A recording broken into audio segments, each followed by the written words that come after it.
Hey everybody, this is Dr. Ben Pearl with FitFootU. So today we've got a neuropathy follow-up with electromagnetic therapy. So what does electromagnetic therapy do?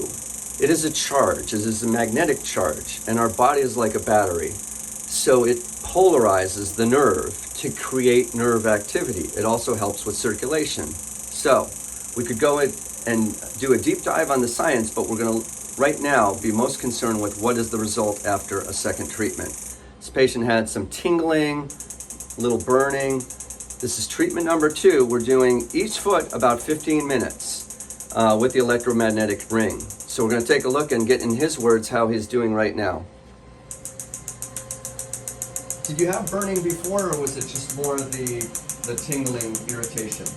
It was a combination of tingling, burning, and numbness. Right. In both feet. So we're going on the nerve tracks right now, and we can hone in, and the business side of the device is the white ring part, and the other side is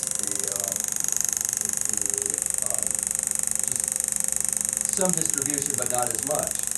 As far as what we do, we target on the distal foot, the tibial nerve, and the peroneal nerve, and the sural nerve. So we hit all those sites. So we rotate where we have the donut to get the different nerves.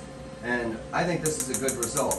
We'll probably do one more treatment to take it home, and then we can discuss whether you would want to do like a home type treatment device, and we have treatment options for home, so you don't have to keep coming to the office. Okay. But just the fact that we've reduced the pain, even though the sensation has not fully restored, I think is a good outcome.